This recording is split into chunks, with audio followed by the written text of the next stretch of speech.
भगवती के बहुत रूप छन, लेकिन मिथिला में सबसे ज्यादा प्रचलित भगवती के रूप अछि माँ दुर्गा भगवती के। दुर्गा नाम केना भेटलनि से बहुत कम आदमी के बुझल छन। राजेश ठाकुर अहाँ सबके दुर्गा नामक कथा गाबि के सुना रहल छथि, जाहि सँ अपने लोकनिक बुझि जेबै जे माता रानी के दुर्गा नाम के उपाधि कोना भेटलनि।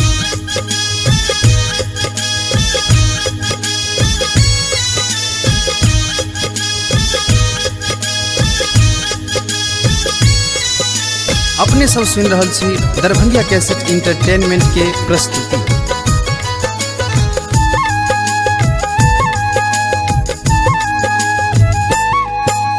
सुनु कथा यौ माम्बे के दुर्गा नाम के नापेलन। दुर्गम दैत्य भयंकर दुष्ट के क्षण में मार के ना दे।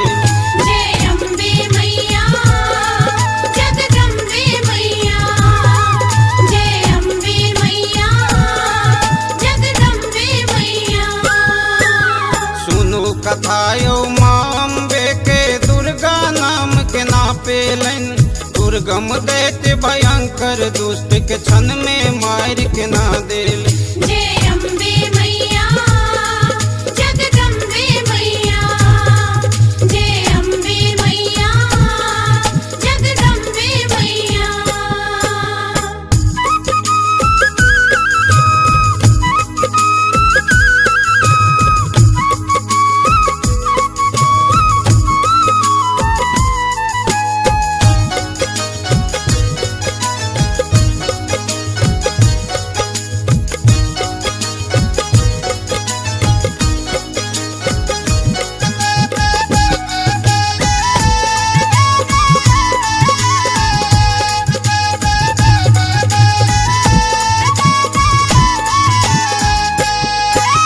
दुर्गम नामक दैत्य समैया देव मंडल घबरेलई।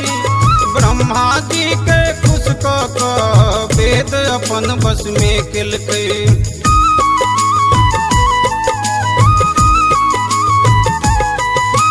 दुर्गम नामक दैत्य समैया देव मंडल घबरेलई। ब्रह्मा जी के खुश क वेद अपन बस में केलकै।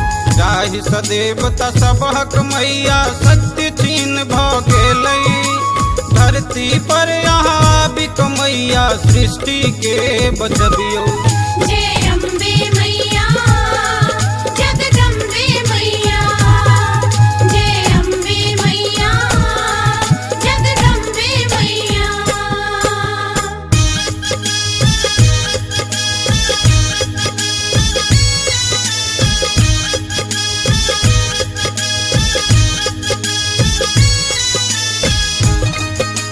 अपने सब सुन रहल छी दरभंगिया कैसेट इंटरटेनमेंट के प्रस्तुति।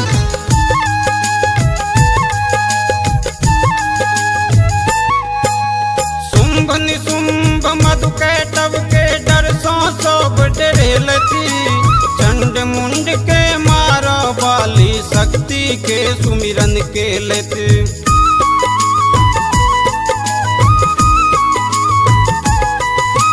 शुंभ निशुंभ मधुकैटभ के डर सँ सब डरेलथि।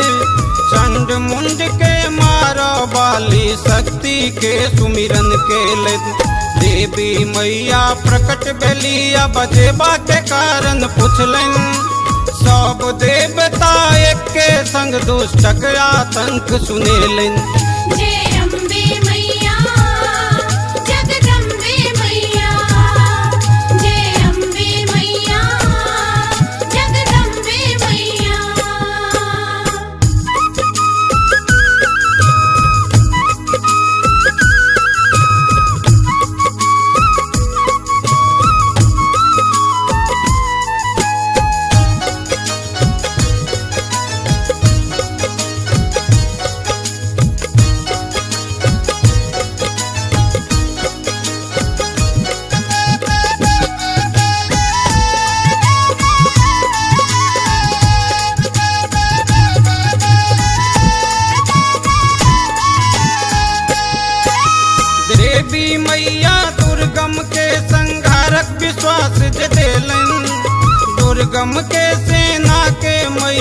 पल में मार कसेलन।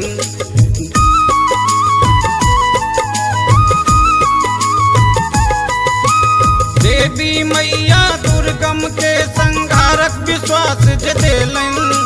दुर्गम के सेना के मैया पल में मार कसेलन।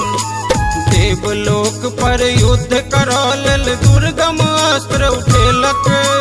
मैया के जय घोष सुन क दुर्गम शस्त्र चलेलक। जय अम्बे मैया जगदम्बे मैया, जय अम्बे मैया जगदम्बे मैया।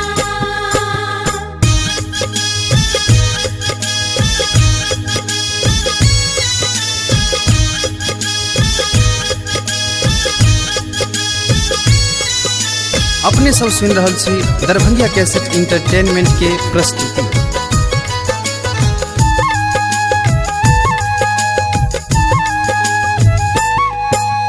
काली तारा चिन्ह मस्तिका शक्ति के सुमिरन केलन। श्री विद्या बगला भुवनेश्वर भैरव के बजेलन।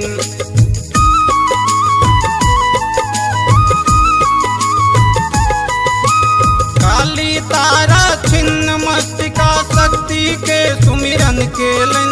श्री विद्या बगला भुवनेश्वर भैरव के बजेलन। एहन भयंकर युद्ध में मैया दुर्गम के हरेलन। दुर्गम दुष्ट के नाश कलन के दुर्गा नाम पेलन। जय अम्बे मैया जगदम्बे मैया, जय अम्बे मैया जगदम्बे मैया। सुनो कथा यौ माम्बे के दुर्गा नाम के नापेलन। दुर्गम दैत्य भयंकर दुष्ट के क्षण में मार के ना दे।